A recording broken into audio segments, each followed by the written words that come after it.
앞서서도 퀴즈가 있었는데요. 또 한 번 퀴즈를 내보겠습니다. 바로 이거는요. 역대 모든 정부와 정치권 그리고 관련 전문가들까지 이대로는 절대 안 된다. 꼭 바꿔야 한다. 입을 모으는 정책입니다. 이렇게까지 의견 일치를 보는 경우도 크지가 않죠.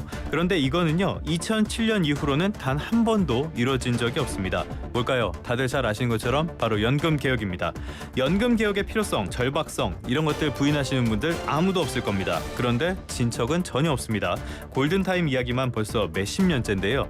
이런 가운데 조만간 정부에서 연금 개혁안 발표한다는 소식이 전해졌죠. 어느 정도 내용은 윤곽이 드러난 상태입니다. 전문가와 함께 이야기 나눠보도록 하겠습니다. 지난 21대 국회 연금개혁특위에서 민간자문 공동위원장을 맡았던 분입니다. 중앙대 사회복지학과의 김현명 교수님 전화로 연결하겠습니다. 교수님 나와 계십니까? 네, 안녕하세요. 네, 안녕하십니까. 제가 앞서서 몇십 년이라고 말씀을 드렸는데 그건 좀 과장이 심했고요. 십몇 년 동안 이렇게 골든타임 이야기가 나오고 있거든요. 이렇게 네. 골든타임 이야기가 나오는 그 배경은 어떤 겁니까? 예, 연금 개혁의 필요성은 굉장히 절박한데, 예. 연금 개혁을 하려면 수많은 국민들이 보험료 부담해야 되고, 기업들도 보험료 더 내야 되고, 또 이게 금융자본의 이해관계가 걸려 있어서 정책 결정하기가 예. 그만큼 이제 어렵다는 걸 이제 반증하는 용어로 이해가 되는데요. 예. 근데 이제 물이 끓어오르는 비등점에 도달한 것 같아요. 지난 국회에서 공론화도 거쳤고 상당히 깊은 논의까지 해서 그렇죠, 그렇죠. 후보 능선까지는 왔다고 봅니다. 조만간 가시적 성과가 있을 것으로 그렇게 기대하고 있습니다. 예. 조금 전에 말씀을 해주신 것처럼 지난 국회에서 어느 정도 그 진전이 있었잖아요. 합의가 얼마나 진행이 됐던 겁니까? 예, 워낙 뉴스에 많이 나서 잠시 그 복기를 해보시면요. 예. 청취자 여러분들께서 국회 연금특위가 만들어졌고 연금특위에서 우리나라 역사상 처음으로 시민 500명을 대상으로 공론화 조사를 시행했지 않습니까? 그렇죠. 예. 그래서 두 가지 안이 있었는데 보험료를 현재 9%에서 13%로 올리고 소득 대체율도 현재 40%에서 50%로 올리는 안, 소위 이제 더 내고 더 받자. 네. 이 안이 이제 다수의 지지를 받는 걸로 나왔는데 이 안을 토대로 해서 여야 간에 협상을 하다가 민주당에서 보험료는 13%까지 올리고 소득 대체율은 50%가 아닌 44%까지 하는 걸로 합의하자. 예. 이렇게 제안을 했지만 여당 측에서 그리고 대통령께서 요 구조개혁이 더 중요한데 이렇게 보험료율 조정 이런 거 갖고 문제가 안 풀리지 않냐. 그래서 이제 거부를 해서 실제 입법까지는 못 가는 상태였죠. 여기까지 이제 진행이 된 겁니다. 그래서 이제 다시 논의를 해야 되는 상황인 거잖아요. 그런데 네네네. 모수개혁을 먼저 하고 추가적으로 구조개혁하면 안 되는 겁니까? 충분히 가능한 얘기인데요. 이제 보는 관점에 따라서 구조개혁이 더 중요하다라고 보시는 분도 있고, 두 개를 같이 가도 큰 문제 없다라고 보시는 분도 있고, 예. 그런데 이제 현 정부, 특히 이제 용산 쪽에서는 근본적인 구조개혁이 우선시돼야 된다 이런 입장을 갖고 계신 것 같고 여당도 이런 입장이 좀 있는 것 같아요. 그래서 접합점을 찾기가 쉽지 않았습니다. 접근하는 방법의 차이가 꽤 커가지고 이런 것들이 논의가 어려운 것 같은데 그렇다면 개혁이 없다면은 어찌됐건 국민연금은 고갈이 될 수밖에 없는 거잖아요. 언제쯤으로 보고 계십니까? 현재 상태로 가게 되면 한 2050년대 중반 정도 가니까 한 30년 정도 시간이 남아있죠. 예. 근데 이 부분은 좀 많은 분들이 헷갈리시는 것 같아요. 그래서 교수님께서 설명을 해주시면 좋을 것 같은데 국민연금이 고갈이 된다. 그런다면은 국민연금을 그렇다고 못 받게 된다. 이거 직접적으로 연관되는 건 아니죠? 기금 없이 국민들한테 연금을 주는 나라가 대부분이고요. 예. 우리나라처럼 이렇게 막 기금을 대규모로 쌓아놓는 나라가 오히려 소수입니다. 예외적이에요. 그러니까 그러니까 기금이 없으면 연금 어떻게 주냐 그러면 지금 우리나라 국민들께서 아주 친숙하신 건강보험 한번 생각해 보세요. 건강보험이 1년에 보험료로 걷어들이는 돈이 거의 한 70조 원 가까이 돼요. 그렇죠. 예. 나가는 돈이 또 한 80조 원 가까이 되고요. 그런데 기금은 20조 원밖에 없어요. 예. 그러니까 3개월치밖에 없는 거죠. 그러니까 보험료 못 걷으면 병원 가서 진료비를 본인이 다 내야 되는 상황이잖아요. 예. 근데 왜 이게 돌아가느냐? 매해 보험료를 걷어서 필요한 걸 그 해에 지출하면 돼요. 기금 없이. 아하. 다른 나라는 다 그런 방식으로 운영하고 있어서 예. 이제 그런 방식으로 가면 되는데 너무 급격하게 그런 방식으로 가게 되면 후유증이 크기 때문에 굉장히 천천히 가야 되거든요. 예. 그래서 그거에 대한 방향성을 놓고도 이제 개혁의 지향점이 좀 틀린 겁니다. 아무튼 기금이 고갈난다고 해서 연금을 못 받는 일은 없으니까 예. 그런 걱정은 안 하시는 게 정신건강에도 좋습니다. 알겠습니다. 정신건강에 많이 참고하도록 하겠습니다. 네, 예. 많은 분들이 기금이 고갈되면은 그 돈도 받지 못할 것 같다 이런 걱정들을 하시는 것 같아서 이 부분 좀 여쭤봤고요. 예. 그런데 어찌됐건 정부에서 이번에 개혁안을 내놓겠다고 발표를 한 거 이거는 기본적으로 좀 논의를 촉발할 계기가 되지 않을까 그래서 긍정적으로 보고 있는데요. 구체적인 좀 내용을 보면은 보험료율을 올리긴 올리겠는데 세대별로 올리는 속도에 차이를 두겠다 이런 내용이 들어갈 것 같아요. 이거는 어떤 내용입니까? 이 확정된 정부안이 아니고 예. 언론 보도에서 나온 건데 뭐 대략 언론 보도를 보게 되면 지금 보험료가 9%잖아요. 예. 이제 본인이 4.5%를 내고 사용주가 4.5% 내주는데 국민연금 가입한 사람들 평균 소득을 버는 사람들이 대략 한 300만 원 정도 되거든요. 예. 300만 원을 기준으로 하게 되면은 9%면은 매달 27만 원인데 그렇죠. 보험료가 그런데 반은 사용주가 내주니까 한 13만 5천 원 정도 내는 거잖아요. 예. 300만 원 월급인 사람이. 예. 근데 이걸 만약에 이제 13%로 올린다고 치면 4% 포인트가 오르는 거고 대략 1% 포인트씩 올라가게 되면 15,000원 정도 보험료가 증가해요. 그렇죠. 그런데 이거를 40대, 50대 중장년층은 9%에서 13%로 올리면은 1년에 1%씩. 그러면 4년이면 13%로 올라가잖아요. 예. 그런데 이제 20대, 30대는 이걸 1%포인트씩 안 올리고 0.5%포인트씩 올리면 4%포인트 올리려고 하면 8년이 걸리잖아요. 예. 이렇게 세대별로 약간 차등을 준다는 얘기인데, 저도 연금을 뭐 한 30년 공부했지만 이런 얘기는 들어본 적도 없고 다른 나라의 사례도 없는 참 기안이라서 전례가 없습니까 이게? 예, 이해하기 힘들고요. 예. 청년들을 생각한다는 건 이해가 됩니다. 예. 근데 이렇게 복잡하게 할 필요 없이 뒤에서 말씀드리겠습니다만 우리 청년들 군대 가게 되면 그 예. 군대에 가 있는 동안 보험료를 낸 걸로 인정해주는 군복무 크레딧이 있고 그다음에 출산을 하게 되는 여성들한테 예. 출산이라는 게 다 청년 여성들이잖아요. 그렇죠. 그분들한테 아이를 하나 낳으면 뭐 독일이나 이 스웨덴 같은 경우는 3년 보험료로 낸 걸로 인정을 해줘요. 출산 때문에 이제 노동시장에 못 들어가는 불이익 이런 게 연금에도 반영이 되기 때문에. 예. 그래서 명분도 있고 다른 나라도 많이 하는 공복무 크레딧이나 출산 크레딧 이거 강화하는 거는 다 동의를 합니다. 예. 그런데 연령별로 보험료 차등을 둔다라는 건 이게 자칫 잘못하면 세대 간 갈등을 조장하고 그렇지 않아도 지금 연금을 둘러싸고 청년들은 불만이고 그렇죠. 노인들은 적다고 불만이시고 이게 세대 갈등이 더 증폭될 수 있어서 이런 거는 좀 피해야 되지 않을까 이렇게 생각을 합니다. 그러니까 지금 정부안이라는 게 언론 나오는 걸 보면은 장년층은 더 빨리 올리고 청년층은 조금 더 천천히 올리는 건데 세대 갈등만 더 부풀릴 그럴 가능성이 있다는 말씀이신 거죠? 이런 0.5% 실이 더 큰 것 같습니다. 실이 더 크다. 0.5%씩 올린다는 0.5% 포인트씩 올린다는 게 그렇게 큰 차이를 만드는 건가요? 아니요. 결국 이제 몇 년 지나면 총액은 똑같아지는데 보험료율은 13%로 세대와 상관없이 올라가는 시점을 중장년층은 4년 만에 올리는 거고 20대 30대는 8년 동안에 걸쳐서 올리는 거라서 그러니까 충격을 조금 더 완화시키는 거죠. 네. 그런데 뭐 이게 저는 그렇게 실효성이 있을까라고 근본적인 의문이 좀 듭니다. 알겠습니다. 득보다 실. 이렇게 말씀을 해주셨고 군복무 크레딧이나 출산 크레딧이 더 좋은 방법이 될 수 있다는 말씀이신 거죠?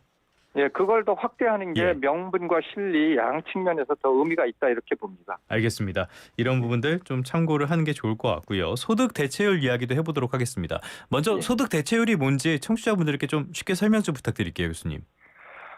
소득 대체율, 그러니까 언론에 많이 나온 게 40%라는 용어잖아요. 예.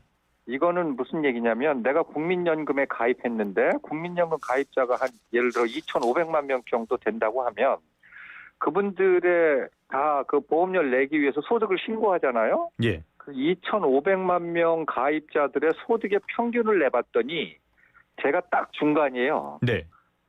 그거를 이제 아까 제가 예를 든 300만 원.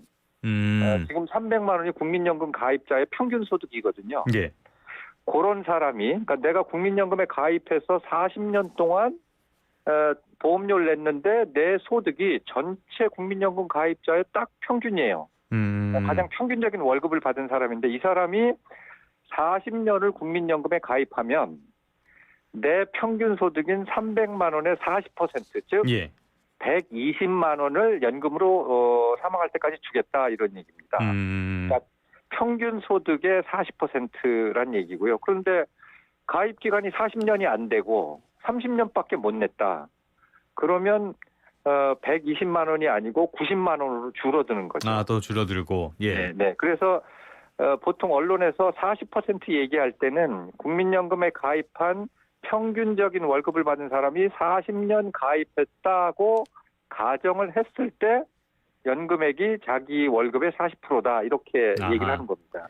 알겠습니다. 이 소득 대체율도 연금 개혁에 굉장히 논란이 큰 부분 가운데 하나잖아요. 그런데 네. 정부에서는 기초연금과 연계해서 노후 소득 보장을 하겠다 이런 안도 포함이 된 것 같아요. 이게 무슨 말입니까? 이 부분은 자세하게 알려진 것이 없어서 저도 정확히 말씀드리기가 어려운데요. 예. 어떤 논의가 있었냐면 지금 기초연금을 노인 70%에게 33만 원 정도 드리잖아요. 예. 그런데 이게 재정적으로 너무 큰 부담이 될 가능성이 있으니 이거를 주는 분들을 좀 줄이자. 예를 들어 50%로 좀 줄이고 그 대신 소득이 낮은 분들한테는 지금 33만 원이 아니고 50만 원씩 드리고 예. 소득이 조금 높은 노인분들한테는 예를 들어 40만 원 드리고 이렇게 차등 지급하자. 이게 이제 기초연금하고 연계해서 노후소득 보장을 하겠다 이런 안이 있었습니다. 예. 그런데 이제 반대하시는 분들, 저도 반대를 합니다만 우리나라 노인 빈곤율이 워낙 높아서 그렇죠. 그거를 지금 70%를 줘도 노인 빈곤율이 세계 최고 수준인데 예. 그걸 더 줄이면 이거 어떻게 되냐. 당분간은 그냥 가는 게 맞지 않겠냐. 그래서 두 안이 대립돼 있는데 이번 정부 안에서는 이건 그렇게 강조가 된 것 같지는 않습니다. 알겠습니다. 그러면 또 하나 정부 안에서 살펴봐야 될 만한 게 자동재정 안정화 장치라는 걸 도입하겠다. 이런 부분도 들어가는 것 같거든요. 이건 뭘 어떻게 하겠다는 건가요? 예, 이게 이제 정부 안의 핵심인 것 같은데요. 이게 내용이 좀 어렵습니다. 예, 쉽게 설명해 주십시오. 결론만 말씀드리면 이 장치를 왜 도입하냐? 연금을 깎는 겁니다. 연금을 결과적으로는 깎는 건데 왜 이러냐면 자, 지금 우리나라에서 연금 재정이 불안정하니까 보험료 올리고 그다음에 소득 대체율이 너무 낮으니까 소득 대체율도 좀 올리자 이런 논의 그동안 계속 해왔잖아요. 그렇죠. 근데 이거 하려면 법을 고쳐야 돼요. 그럼 국회로 가야 되잖아요. 그렇죠. 국회로 가면 여당 야당 대립이 있어서 이게 잘 해결이 안 됩니다. 그래서 보험료 올리거나 연금액을 깎는 개혁을 정치적으로 하니까 너무 어려워서 비정치적인 연금 개혁을 한번 해보자. 그래서 노인 인구가 많아지고 보험료 내는 사람이 줄어들면 당연히 연금에 재정 부담이 생기잖아요. 그렇죠. 이거를 자동으로 연결시켜서 정치적인 의사결정에서 좀 벗어나서 연금을 변화하는 인구 구조나 사회 변화에 맞게 좀 고쳐보자. 이렇게 해서 도입된 게 자동 재정 안정화 장치입니다. 결론은 이 정치를 왜 도입했냐? 연금을 깎는 게 정치적으로 너무 어려워요. 그래서 이거를 좀 비정치적으로 연금을 인하하는 쪽으로 도입된 게 결국은 재정 안정화 장치인데요. 이게 좀 복잡합니다. 이제 두 가지 예만 말씀드릴게요. 일본이 이 제도를 도입하고 있는데요. 자, 내 연금이 올해 100만 원이라고 칩시다. 그러면은 연금은 물가가 오르면은 그거 연동해서 다시 올려주잖아요. 그럼 물가가 3% 올랐으면 올해 내년에 연금액이 103만 원이 돼야 돼요. 그렇죠. 이게 정상인데 우리나라도 그렇게 하고 있고 그런데 지난 3년 동안 보험료를 내는 사람이 평균 0.7% 감소했어요. 인구 감소 때문에. 네. 근데 노인들의 평균 수명은 또 0.3% 늘어났어요. 네. 그러면 인구 감소 0.7% 평균 수명 연장 0.3% 합치면 1%잖아요. 예. 그러면은 물가가 3% 올랐으면 3%만큼 인상을 해줘야 되는데 그래서 뺀다 이거를. 예, 인구 변동 1%를 빼고 2%만 연금액을 인상하는 거예요. 그러니까 103만 원이 되는 게 아니고 102만 원만 인상하는 거예요. 예. 그러니까 이런 방식으로 인구 구조 변동, 보험료 내는 사람 이런 것들을 연동시켜 갖고 연금액을 감소시키는 그런 방식이 있고요. 예. 스웨덴 같은 데는 어떻게 하고 있냐면 연금의 자산하고 부채를 계산해요. 이거 좀 복잡한 얘기인데 예를 들면 우리나라에 지금 연금이 국민연금이 1,100조 원이 쌓여 있잖아요. 그렇죠. 이거 자산이에요. 예. 그리고 앞으로 예를 들어 한 70년 동안 보험료를 걷어들일 거 아닙니까? 예. 이것도 자산이에요. 그렇죠. 그래서 자산을 지금 기금 총액과 앞으로 걷어들일 보험료 총액 이거를 연금 자산이라고 놓고 연금 부채는 뭐냐면 지금 연금에 가입된 분들 연금을 다 줘야 되잖아요. 예. 그래서 앞으로 70년 동안 줘야 될 돈을 다 계산합니다. 이게 연금 부채예요. 그래서 그 연금 부채하고 연금 자산이 학생들 말로 똔똔 즉 딱 맞아. 네. 그러면 균형이 된다고 그래요. 그러면은 연금액 조정 안 깎습니다. 그런데 네. 자산하고 부채를 계산해 봤더니 부채가 좀 더 많아졌어요. 그러면 연금액을 조금씩 깎아요. 그런 방식도 있고 복잡한데 아무튼 핵심은 이게 연금액을 인하시키는 장치이기 때문에 결과적으로 그래서 재정 안정이 되는 거거든요. 그러니까 결과적으로는 경제 상황이나 인구 구조가 달라지면은 연금액도 달라진다는 얘기잖아요. 그렇죠. 이제 긍정적으로 보게 되면 재정 안정이 되는 거고 부정적으로 보게 되면 연금액이 깎이니까 소득이 불안정해지는 거죠. 여기에 대해서 교수님은 어떻게 보세요? 도입 필요성이 있다고 보십니까? 저는 도입해서는 안 된다고 봅니다. 왜냐하면 그렇죠? 우리나라 연금액이 너무 낮아서 앞으로 또 노인 빈곤율이 30% 이상 계속 지속될 텐데 이걸 도입하면 연금액을 더 깎는 거거든요. 그러니까 이거는 그냥 이미 재정 안정이 충분히 되고 연금액이 어느 정도 보장된 선진국들에서 이 장치를 많이 도입을 했고 의미가 있어요. 그런데 우리는 이거 도입할 상황이 아니고 어떻게 하든지 연금이 노인들의 최저 생계를 보장할 수 있는 수준까지 지금 올려야 된다는 게 지난번 공론화에서도 국민들이 확인을 시켜준 거잖아요. 그래서 섣불리 이런 자동 조정 장치 도입하게 되는 건 아까도 말씀드렸지만 얻는 것보다 잃는 게 더 많아서 이런 방식으로 초점을 맞추는 건 별로 정확하지 않은 방향이다 이렇게 생각을 합니다. 알겠습니다. 말씀하신 것처럼 이게 워낙 첨예한 문제다 보니까 논의가 잘 안 되고 국회에서도 통과가 어렵고 이런 문제들이 계속 반복이 되고 있잖아요. 그래서 정치권 안에서는 국회 내에 상설 연금 특위를 만들자 이런 이야기도 하는 것 같아요. 교수님께서도 특위를 해보셨으니까 어떤 식으로 해야지 조금 더 이런 논의가 활발하게 이루어질 걸로 보십니까? 이번에 이제 곧 정부에서 발표하겠다는 연금개혁안의 취지를 보게 되면 지난번 21대 연금개혁 특위와 공론화위원회에서 확인한 보험료를 올리되 소득 대체율도 올린다. 즉 소득 보장을 강화한다. 이 전제가 다 빠져 있어요. 이런 방식으로 접근하게 되면 국회에서 타협하기 어렵죠. 그래서 국민들의 의사가 확인된 공론화의 결과 그다음에 야당이 반영하고 있는 국민 일부의 또 생각 이런 것들을 정부에서 충분히 고려해서 지금은 타협점을 찾아야 될 때지 한쪽이 생각하는 이상적인 안을 밀어붙일 때가 아니고 그렇게 되면은 연금 개혁은 한 발짝도 못 움직일 겁니다. 알겠습니다. 참 첨예한 문제고 어려운 문제인데 일단은 논의에 어떤 물꼬가 트인다면은 말씀하신 것처럼 이렇게 한쪽이 양보를 해가지고 적당한 타협점을 현명한 타협점을 찾았으면 좋겠습니다. 지금까지 김현명 중앙대학교 사회복지학과 교수님과 함께 국민연금 개혁에 대한 이야기 나눠봤습니다. 오늘 말씀 고맙습니다. 감사합니다.